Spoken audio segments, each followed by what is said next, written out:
Hello everyone, we have some news today regarding the future of patches for Total War Warhammer 3 and some other little bits and bobs. This was posted on the official Total War Discord, which I'm not too keen on. They should really post that a little bit everywhere. Hopefully they do that in the afternoon, because I think that's quite important rather than just keeping it locked to a Discord that isn't really where everyone is. 100,000 members, that's fine, yeah, but let's be fair, some people want to visit the blog websites or everything else. So let's talk about this, right? Hey everyone, we're recategorizing hotfix 7.0.4 as patch 7.1 with a planned release date of February 10th. So this means that the hotfixes are basically now month-long rather than every 2 weeks. This change is partly due to the volume of issues we're addressing, as well as the general evolution of our hotfixes into much larger bundles of fixes. Moving forward, we'll be using the term hotfix to describe focused updates aimed at fixing high-impact issues in the wake of a release. Okay, so anything that just comes in to or breaks right before a release or whatever, yeah, that makes sense. And they're just going to be kind of changing things around. That there's a little bit of a description down there too. So the full patch notes should be arriving on Monday the 9th, but here's a little taster of some of the issues that are going to be addressed in 7.1. Nurgle army abilities do not spread to nearby enemies or friendlies. Yep, that's something kind of noticeable right now. Cockatrice unit can no longer be recruited in campaign. Oh, okay, I thought that was just a mod. That's good. A couple of issues relating to switching between the mass dancers. Yeah, there's a bit of a thing where sometimes it can just spike up. Expansion stance does not give the dragon ship force a replenishment modifier while at sea, and crash on loading into a new campaign with Malachi and the Mask in co-op. It's not a lot of information, but keep in mind that the last hotfix was fairly large, so I'm imagining it's going to be the same style. Well, now patch, it's not a hotfix anymore. But let's continue. This also sets us up for changes to how we approach patches for Warhammer 3 in 2026, with our focus this year being on resolving bugs, good, improving core game stability, again, great, and ensuring you're able to have a better experience with the content that you already own. Patches will less frequently include new content, larger quality of life improvements, and feature overhauls, but only for the time being, with these instead arriving on our larger updates. So less free units and less changes to like what we had to the Lizardmen and the Tomb Kings. This does not bode too well. I don't know, it sounds like they're kind of low on manpower a little bit. This makes me think that, yeah, they might be a bit too stretched thin. We do know that there are multiple games in development. There's probably people being pulled off Warhammer 3 right now to work on 40k, Med 3, and whatever else they're working on in the background. Yeah, we're going to have to wait and see. So let's continue. This approach also frees up our design team to put more of their time and focus onto future DLC content. Lords of the End Times, along with the End Times update that comes with it, is a hefty undertaking, and we want to make sure it gets the attention, polish, and care it deserves. Okay, yeah, that sounds good, but we're not expecting that until the end of the year, so I don't know. I'm hoping that we can still get a free unit here and there, just for the basis of we need something to tide people over if the content is going to be a massive drought. Again, I do feel like there might be a drought depending on what happens with this character pack. Okay, we're going to have to continue over here.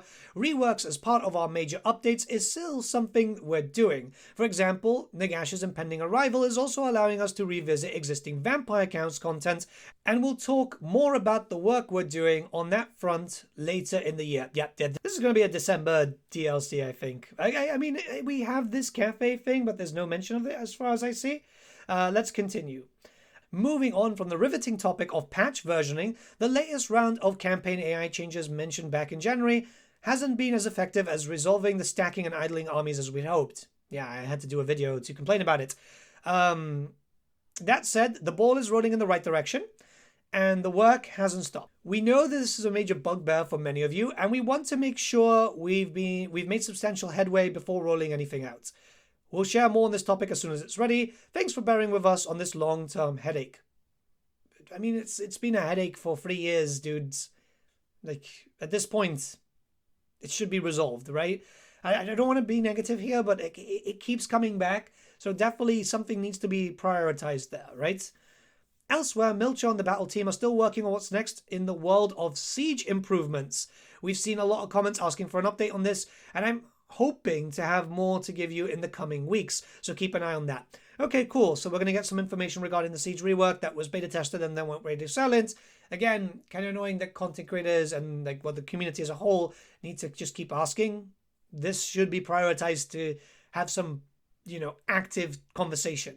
And just to get ahead of the replies, this doesn't mean that the larger scale reworks and overhauls that you've heard Rich and the crew talk about in the past, Coughs and Bretonnian, are off the table. We still aim to look at these in the future, but don't expect to have anything to show and say on these fronts until after summer. Good fucking lord. That's a distance away. That's a distance away. Yeah, I don't know what's going on in the background, but this does not seem good. It's good communication, but it's taken over a month. They stayed mostly silent in January, barring just flouting that they got 1 million wish lists for 40k, which, I mean, that was going to happen anyway. But yeah, so hot fixes, urgent updates, patches are now going to be basically what used to be the larger hot fixes, and updates are going to be the big stuff. So paid DLC, likely, this worries me, likely to include FLC content, race reworks, features, overhaul, quality of life improvements, bug fixes, and balancing for battle stuff. I'm not too keen on the idea of likely. That just is a bit of a red flag. There is a little bit of extra news, though. Because Creative Assembly don't plan out these blogs too well. Someone did ask Mr. Vaughan, who is very well known throughout the community. Honestly, good lad for getting those questions out there. Is anything going to happen regarding the timescale for the Cathay DLC? And they said, okay, yeah, there'll be some news on that front in a few weeks. Worry not, my good friends. Okay. I mean, a few weeks, I guess the assumption is correct. The Cathay DLC is going to happen prior to the Lords of the End Times, and we shouldn't really expect anything for the Lords of the End Times itself. I'm saying December. That's where I'm going. It'll be announced for September, October, and then it'll be delayed. That's where I'm going for it. It's just frustrating. It is kind of frustrating. The way I'm understanding this is Creative Assembly's corporate speak of saying, yeah, patches are going to take a little bit longer than usual. Well, updates now, that's what they're called.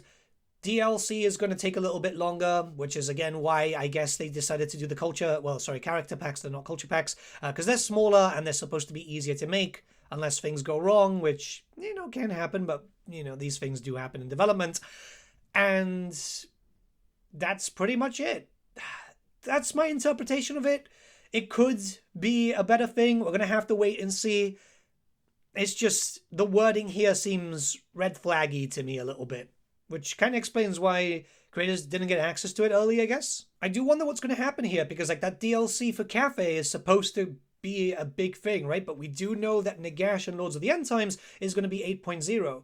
So are we likely going to have to wait till maybe halfway point? We're going to have to get to 7.5 to get the fabled Cathayan character pack? I mean, if it's good, it should tide people over, but it depends where this is going to go. If they're not going to talk about Nagash until after summer, this does mean that the Cathay pack is likely going to take a while, which is a bit of a shame because I feel like they could start doing weekly blogs just talking about certain things that are already set in stone for Nagash, and maybe just start teasing on the Cathay stuff already. If the assumption is true that the leak that was going on for a while was or is actually going to be this DLC regarding Grand Cathay. I kind of expected that they were going to slow down, to be honest. It just kind of seemed like something that was going to happen. We're going to have to see how this fully works out, but I'm just kind of used to this at the moment. It's good that they're addressing the issues, though. I think that's actually quite important, but yeah, I don't know.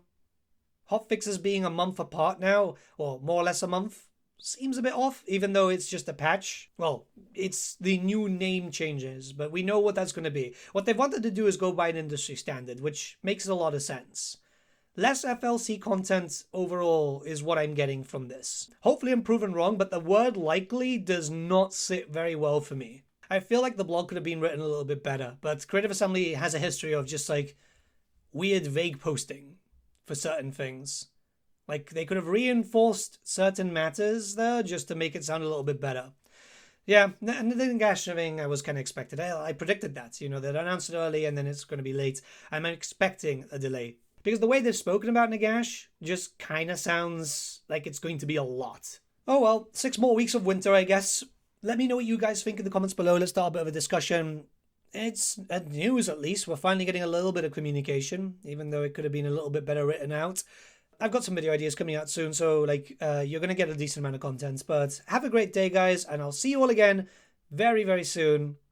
Yeah, well, I guess we're going to have to wait and see. Bye.